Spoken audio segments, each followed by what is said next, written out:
Hey everybody, welcome back to another video.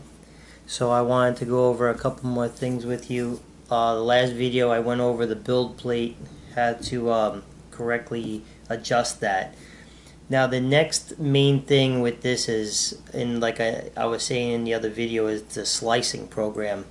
Slicing program has everything to do with basically what happens, on the build plate, other than the 3D printer, with the build plate adjustment. Everything basically happens from here and then basically prints out from there. So if you're getting it wrong here, your end result is going to be basically a messed up print. It's not going to look good. So basically what I'm going to go over is what I ran into, the different problems and how I corrected it. So basically I was having a problem when I was printing out this here. Most of the time I was getting imperfections right in here, and it was weird because it was on this side here and exactly on the other side right in here, and then all the rest of it was nice and smooth. It came out perfect. The top came out perfect, the bottom came out perfect. It was just, for some reason, it was this side and exactly on the other side. Now, I'll basically tell you what happened. So, when this is getting built, I had it being built like this, so the top was up. It had to fill in this void right here. So your infill, or your support, this is actually your support fill that's in here in your slicing program, has to be correct to your print. So if you're doing, say, a square, you can get away with just lines because, again, the lines are square. They're going to be squared off. The filament has to rest on something. It can't print in midair. So if what happens is, if the filament comes out of the extruder and it's trying to print in midair, you're going to end up with something like this. Very liney. The print has nothing to support or squish onto. It's going to be all very liney and basically look like little strings. That's basically, it's trying to print in midair. So what happens is you have to know what support material to use and when to use it and where to use it.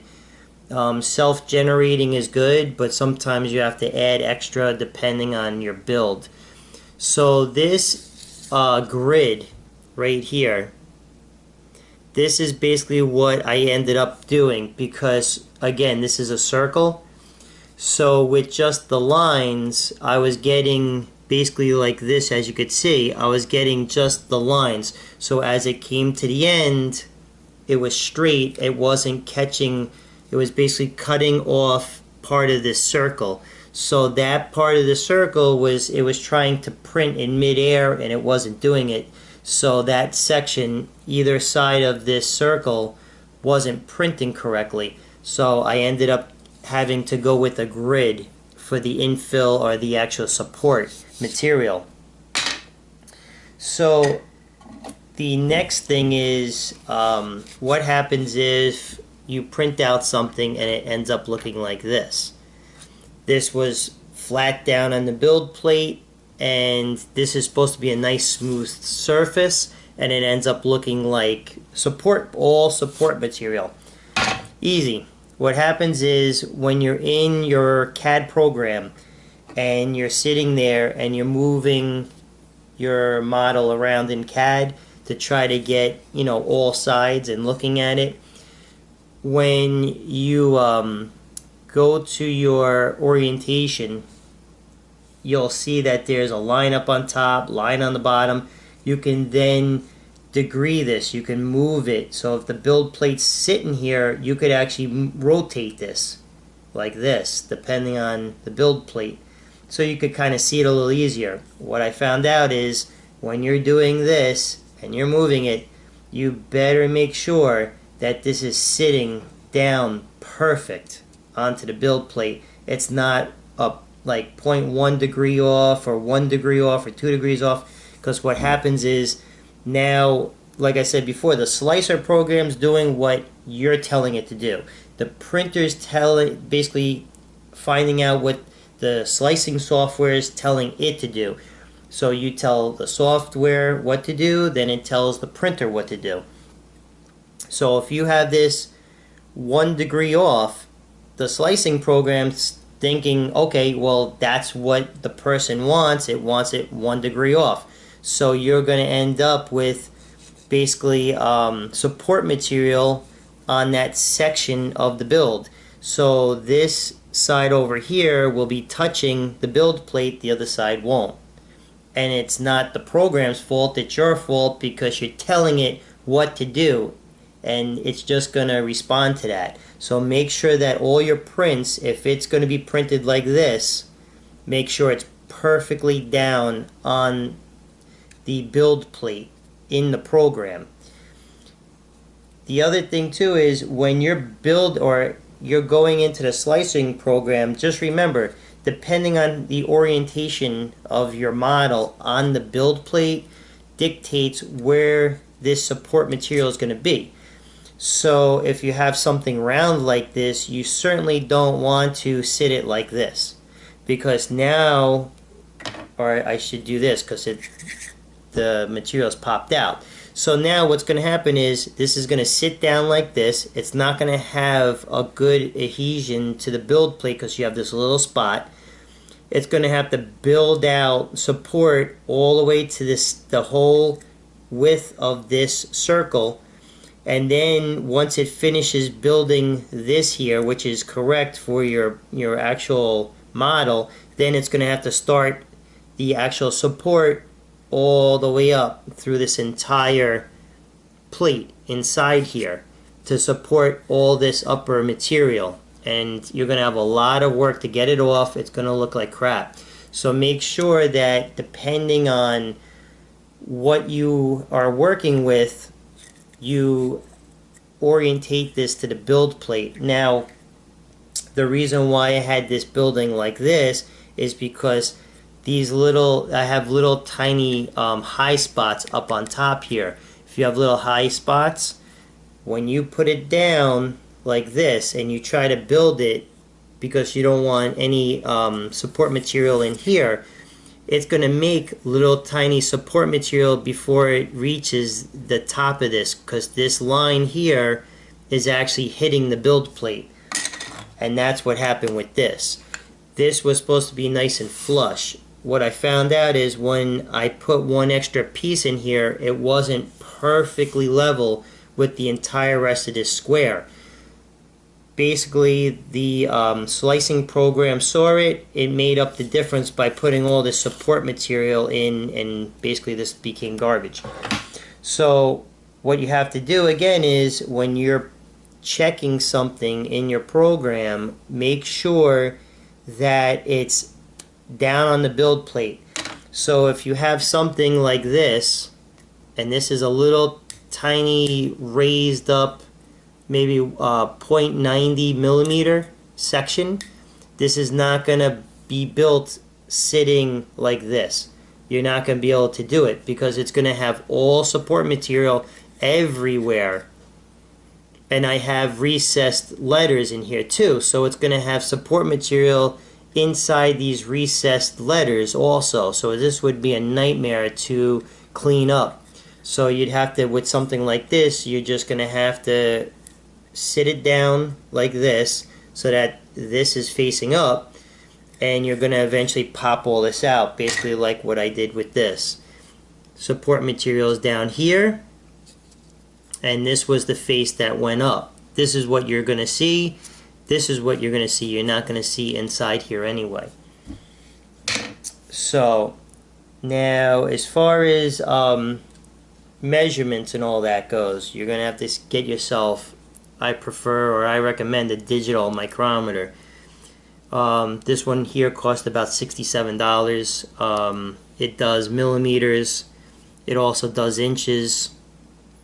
When you're going to be making something, it's recommended that you sit there and you measure the stuff out so that you can accurately put it into the CAD program, and when you print it out, it's going to look normal. Not that you kind of guess and say, okay, you know what, I'm going to do 160 millimeters, and instead of it coming out like this, which is 56 millimeters, it ends up coming out way down like that, and it ends up becoming that big. So you could probably buy these on Amazon. I got this at Granger. Pick yourself up one of these. At least if it's a cheaper one, at least it gets you close. It doesn't have to be super perfect if it's just like a hobby type of thing, but at least get a cheap one so you can get in that ballpark of where you want to be. So let's go to this slicing software, and I'll show you kind of what you're dealing with as far as the slicing software goes. So these are basically my settings right now. Like I said before, you have your initial layer height, which is right here. Why I went to 0.22 millimeters, I don't know. I generally don't have that, so we're going to change that. Your initial layer height should be 0.2 or 0.3. I'm going to set it at 0.2 right there. Again, with this X Pro, the QIDI X Pro, this is the slicing software for it. So this little arrow right here, it's the back arrow. This will bring it back to your original settings from the factory. So the initial setting from the factory is 0.3, and they're basically shooting out a little bit bigger piece of material to gain that squish onto the build plate for the adhesion. Each layer height is the first one right up here. Again, if you want to show this off, don't go any bigger than 0.2, or else you're going to see the layers. You could go down to 0.1 millimeters. The only problem is it will take a lot of time to print something out. So that's basically where I have it now. Let me put this back to 2. These, you really don't have to play with these here. Your line wall count, just leave all these stock until you start really playing with this. Your top layers, that's kind of self-explanatory. It's 3 layers on top, 3 layers on the bottom. I don't play with any of these X, Y, and Z's. I just leave them completely stock. This is your infill density. I have it at 15%. When I go with something a little bit stronger, I need a stronger build, I'll obviously go down with the infill density. So basically, or you could go up depending on what you want to do. I tend to just leave it around 15 to 25%. Again, this is the cubic. That's what I've been using. It's very strong. I found it to be very strong. If you scroll over this, it'll basically tell you the different patterns, what they do, how they work, which one uses more material, which one's slower, which one's a little bit quicker. This is your printing temperature right here. So like I said before, this is where you want to set your printing temperature. With the new filament that I'm using, I'm actually going to set this to 210 degrees.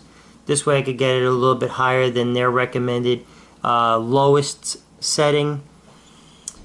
The build plate I tend to keep at 50, but you can go 51, 52, whatever. You don't have to go up. Some people don't even use the plate, the temperatured plate. But it seems like at a 50-degree mark, it seems to stick very well. This is your diameter right here. You don't want to change that. This is your flow rate. What I tend to do is, on the flow rate right here, I tend to go a little bit higher. So right here is the arrow, so we'll go back. They're basically at 100%. So on the flow rate, I tend to go between 102 and 103 on the flow, because like I said before, on the temperature, I don't like to go completely at their starting point. I like to go a little bit higher, so I get a good adhesion between the different layers that it's laying down, but not too high where it's not hardening and it ends up melting into the layer below it. So this is one of the things I've been playing with, the retraction. So as the nozzle is going over and printing and then it stops and it wants to move across the print, it'll suck up the filament a little bit, keeping it from oozing onto the build plate while it's moving. Their stock settings tend to be not enough, so the retraction distance I put was 1.6 and the retraction speed I put it at 31. It's just a tad bit quicker and a little bit further up into the nozzle it's going to pull it, because I didn't like those drip marks all over the build plate, and then the model ends up getting embedded with those lines. So that's basically where I have mine. You could set them to these when you're just starting off, and then as you go along you can play around with these and adjust them to your liking. This is your speed right up in here. Again, this is what you're telling it you want to do. It's going to go up to that. So your print speed, your fastest print speed is going to be, I have it set at 60. And your outer wall speed, try not to go too fast with it. These are all stock settings right here. As you can see, there's no back arrow, so their stock print speed is 60. Their stock outer wall print speed is 15.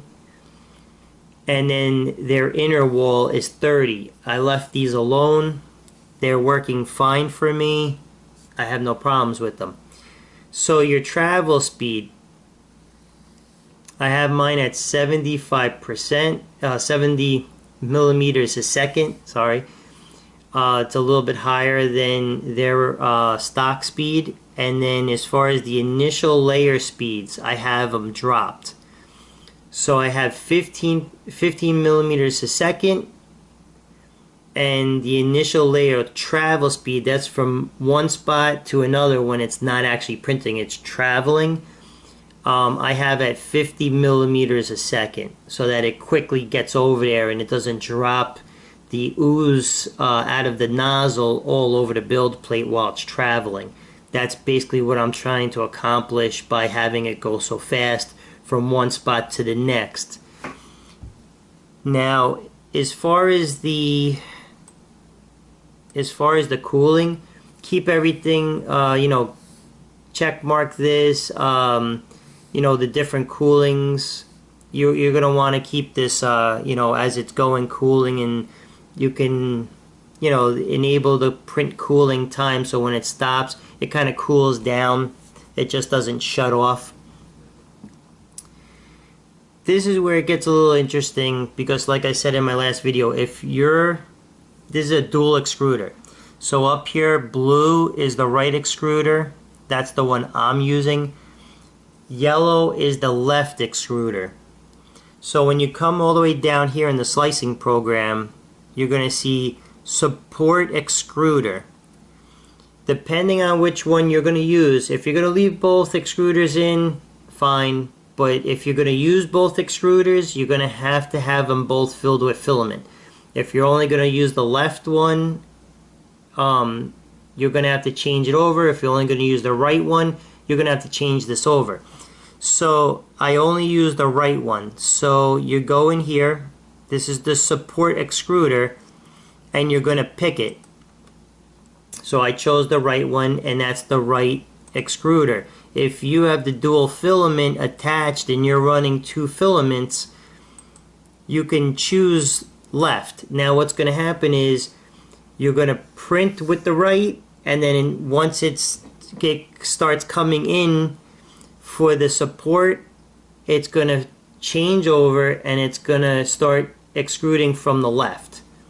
I just think it's kind of weird to do it that way, so I just leave it.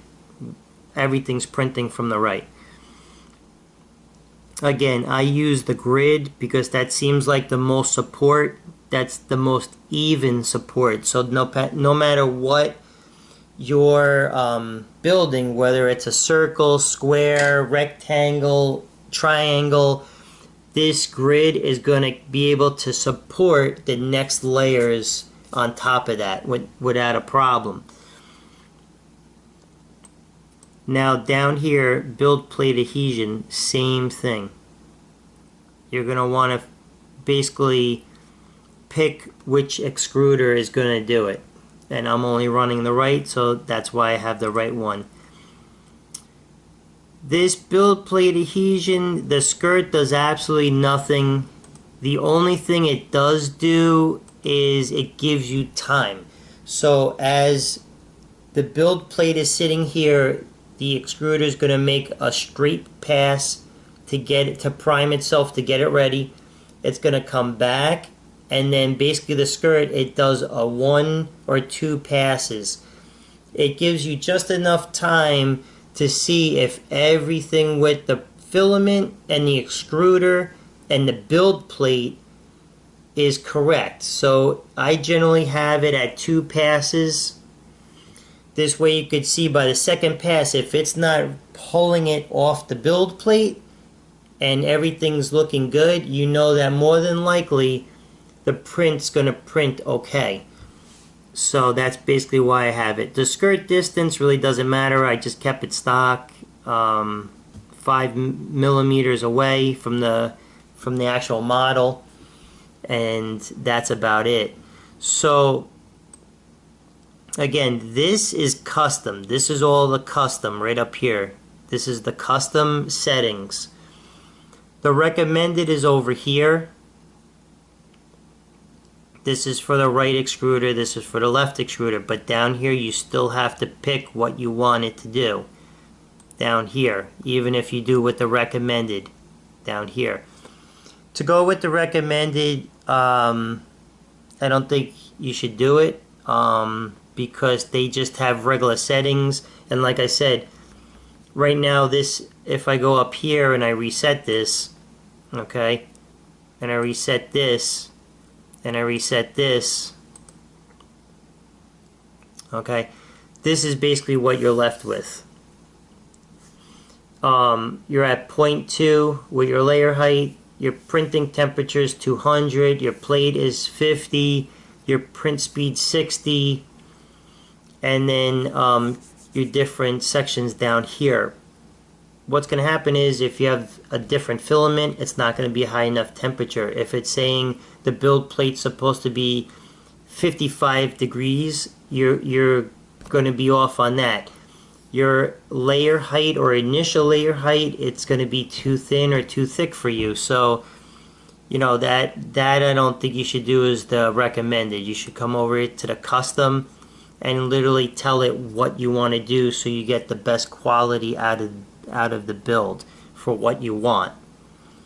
So from here, what you could do actually up here, matter of fact, since you're going to be playing with the build plate, you know, trying to get the build plate for it to get that little squish and this and that, so it doesn't drive you crazy, you can always set this to the stock setting, which is the 0.3.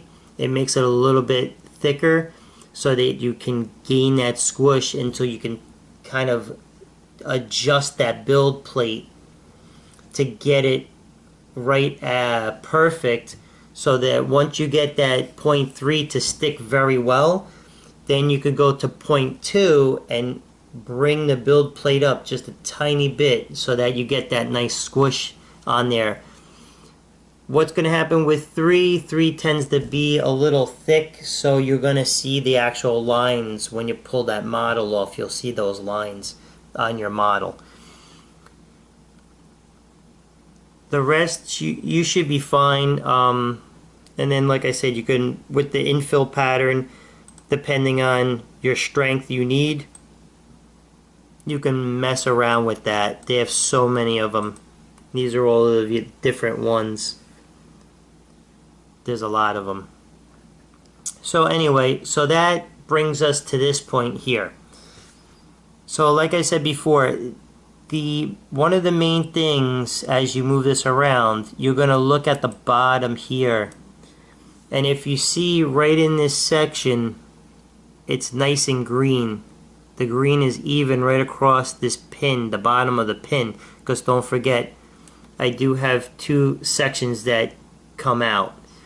So if you do notice, what this plate is telling you is the model is basically squared out. It's sitting flat because you have an even color all the way around it. These 2 gray sections here is basically telling you that these 2 sections are not touching the build plate. And that's what would happen if this is not perfectly level onto the build plate. If this was crooked a little bit, what you're going to find is you'll look at this section here, and one of these sections are going to be a darker green or a gray, and then it'll go lighter and lighter and lighter to the point where it's actually touching the build plate over here. So what this is going to do is it's going to make support here and here to get all, this section up here that you see built, because it can't build in, thin air. Also up here, if you see this light green, that's also where the support will be built. So the support's going to be built down in this little section right here. It's going to be built up, the support's going to be built up until it hits this curve. And then it's going to start laying down the filament on top of it to create that arch right in there. Alright, so you could even see it. I have a bigger indentation here. You could see where it's going to build right off of that infill, or the support right here. So if you go up to settings here, let's see, settings over here, preference, QIDI. Okay, so preferences, and then it'll bring you to general. You want to make sure that this is clicked. Automatically drop models to the build plate. If you do not have this checked off, what's going to happen is your model is going to be sitting in the air, and you're going to have all this support material built up to hold the model up in thin air like that. And it's going to drive you crazy. I have this check marked off. Ensure all models are kept apart. This way, if you have something like what I showed you the last time, where you have 2 pieces that are not supposed to touch like this, it's actually going to keep them apart. It's going to build these so that they're not touching. They will have support. It puts support material, in between a little bit here and there, but you can break them apart, and this will be one piece and you'll be able to move. If you don't put this, it's going to make the 2 pieces, 3 pieces, or whatever. If you have a chain link, it's going to make them all one solid piece. So that's basically your slicing software. Your main thing is, like I said, is all of these here, these settings in here. Up here is your view, solid, X-ray, and layers. So your layers, which is very strange, this won't show you anything until you slice it. So once you go to solid, we'll turn this back around so we could see it. You prepare it. It's slicing right now. It will give you basically the time it's going to take right over here. This is how long it's going to take, 53 minutes. And this is the size right here. And then if we go up to view, now you could go to layers. Now this is basically going to show you a bunch of different things. It's going to, you can show the travel. This is how the nozzle is going to travel. It'll show the different helpers. It'll show the shell. It'll show the infill. It'll show layers, top, bottom, all this stuff. So as you go down, you'll see this corresponds here, and you can pull it down like this.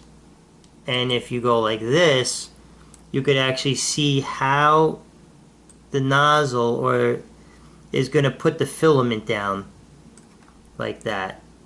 So you could kind of see what's going on, how it's going to build it like that. So this right here, like I said, the nozzle, the extruder comes from here. It's going to make 2 passes. Then it's going to come in. That's that gray line. And then it's going to lay it out like this. And then it's going to start filling it in. So you can take these out. This is the infill. Take that out. That's the shell. And we're just going to show everything so that this way we can see everything. You can bring this one all the way to the top like that, and you can pull it up from the bottom if you want. It all depends on what you want to see. So basically this is the infill, all the infill right here, you could see, and those lines right here, these blue faint lines here, that's basically the nozzle traveling. This is the travel of the nozzle, and you will see that if you don't get that nozzle to suck the filament in quick enough and far enough, what will happen is it'll make your outer section, your outer wall, do the inner wall, and then it'll start doing the infill, and then all of a sudden it looks like it's going to go from here, it's going to travel right across here to over here to over here, and then start doing the inner wall. The problem with this, when you're doing a large scale project, what you're going to find is you're going to find that when you take this off the build plate, you're going to see this indentation here and this indentation over here. That's what you're going to see. And a larger print, say if it's doing this outer box here, it'll do different sections, and as it does it, it's going to move, and you're going to see when you pull this off and you're expecting this nice smooth bottom, you're going to see lines on the bottom from that if you don't get that retraction fast enough and also deep enough into the nozzle. So that's basically how your slicing program works. This is basically, I'm showing you the basics. This is not the whole thing. I'm still learning every day. I play with this as a learning thing for me. I'm basically, like I said, I'm a beginner also, but these are the things I'm running into, I'm learning. If you click on the model, you're going to actually select it. Over here, you're going to pull up your different options, what you can do. So obviously this is move your X, Y, and Z. This is your rotation, and this actually is important, this one, because what happens is on a larger build, So I made a giant cup holder for our stroller and for my pickup truck. I made a giant cup holder. What happened was I pushed this build plate to the limits. So what I had to do was I actually had to turn the cup holders so that it went diagonal, so it would just fit on this build plate. And also, like I said, if you come here to the slicing program and you see this all wacky, or you check out, let's say, the layers, and you see it's going to have a ton of, you know, different supports all over the place. In this section, you can now take this and you can rotate it and you can drop it depending on what the supports are showing you. You can flip it around. This way you don't have all this support material being wasted and making your model look really bad. You also can come over here if you screw up and press back. It's going to drop it exactly back to where you first started. So don't be afraid to mess this up. Let's say you come over here, right, and you move it over here like this, or you lose sight of it completely. Oh my god, thing's gone. Just hit the back and it's right back to where you left off. So up here is basically where you're going to have your files. Open file, and then you're going to have all your different files in here. You click on one of them, it's going to bring it up, and then you can start doing it. But like I said, in the different CAD programs, as you download it onto the computer, this slicing program is going to take it in, bring it up, and then it's up to you to tell it what you want to do. You're going to prepare it, it's going to slice it, it's going to tell you how long it's going to take. Then it's going to ask you basically where you want to send it to. So let's do that. It's slicing, it's ready, it's going to say save to file. So at this point what you're going to do is you're going to take a USB stick, you're going to put it in the USB port, this is going to pop up, it's going to say save to USB, and then you're going to click yes. It's going to download it, and then you're pretty much done. You take that, plug it into your 3D printer, go through your file, select it, and then it'll start printing for you. Alright, so this is basically the quick version of the slicing program and how it works. If you have any questions, comments, if you like the video, please give me a thumbs up. And if you have trouble with something, shoot me a comment, let me know. I'll try to get a video up on it to help you out. And you know, any other suggestions on videos or whatever, I will keep making videos on this as I go along. I do have a bunch of other different things, but this video is getting too long. That's it for this video. Have a good time.